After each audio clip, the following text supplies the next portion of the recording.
And I did not put on makeup or do anything fancy with my clothes because I figured if I just come on here completely raw for my first video, that I will have no excuse in the future. So what I'm going to be showing you guys is how to start seeds and then transplant them into hydroponic containers and all the different options you have available to you and how to mix hydroponic nutrient solution. So I'm going to be doing some lemon basil and red sales lettuce. These are seeds that oh gosh, no, they're not there. Okay, hold on, I gotta pause.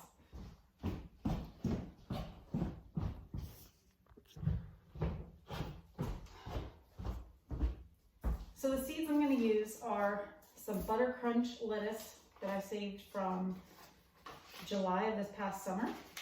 So these were lettuce plants that I let go to seed and then I saved the seed. And then sweet basil that I got for free from Greenstock. Okay, so what you're going to do is you're just going to, I have a frog in my throat. Sorry. You're going to barely take the seeds. Okay, you can't see this. This is horrible. I need like a cameraman. So do you see this? This is like a seed starting tray. So there's 12 cells. And I have it filled with cocoa coir. That's my favorite way to start seeds, is just cocoa coir. But you know, you might have a seed starting mix you like, or one that you do yourself. I just like it. So you're gonna put your seeds in, and for lettuce and basil and stuff, you don't really put it very deep. You just kind of tap it in and maybe lightly cover it. And we'll do some basil. I don't remember if I put lettuce in there or not.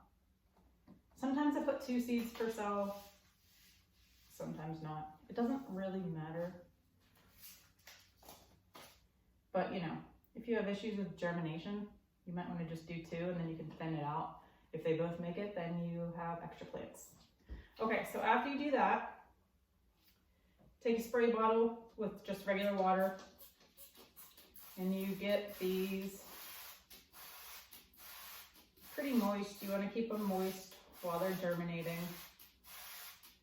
And you don't need any lights or anything for this stage. You're just germinating the seeds. So I actually have a top that I put on this, or you could just like lay a cloth over it or whatever.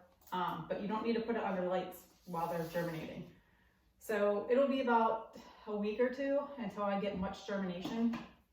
After I get the germination, I will start adding hydroponic nutrient water to the bottom, and I will get to that, the formulation. I use Master Blend.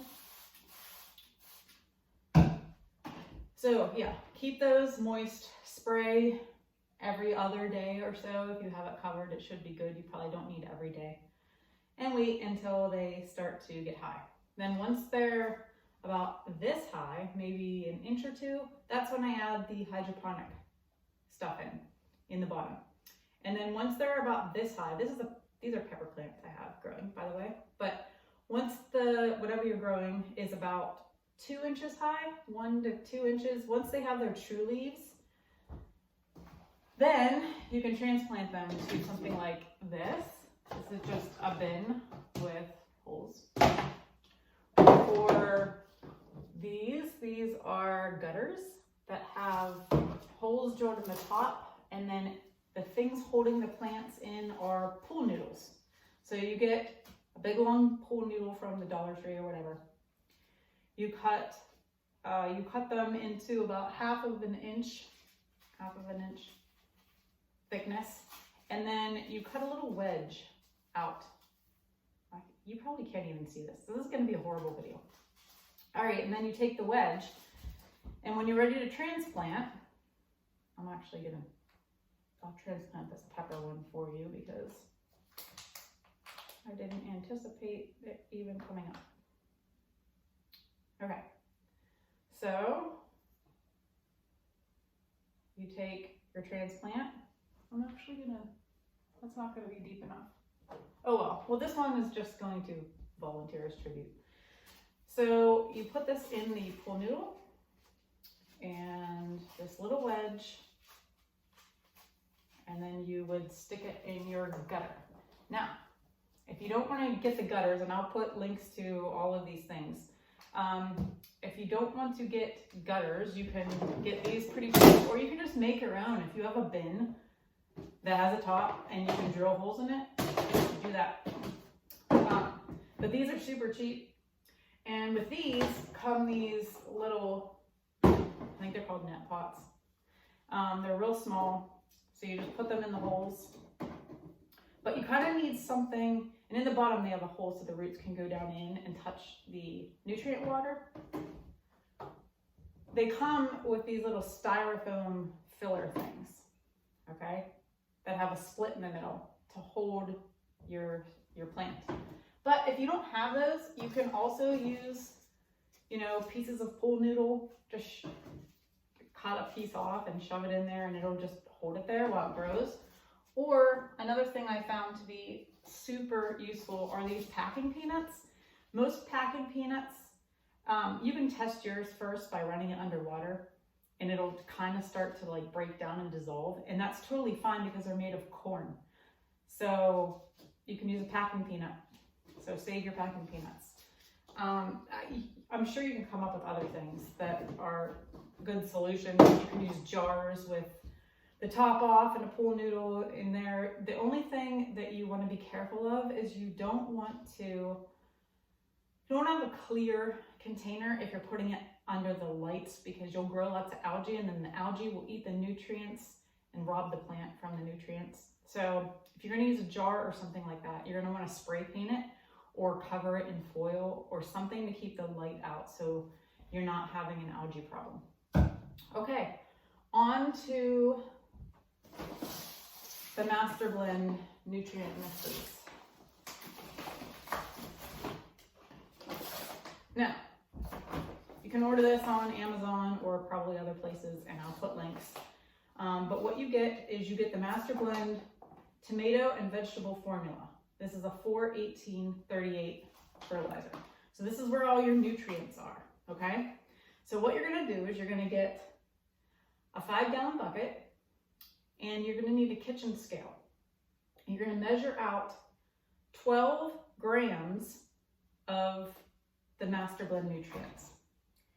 And then this is magnesium sulfate or Epsom salts, but it's not like the big Epsom salts that you soak in a bath. It's small, so it dissolves easier.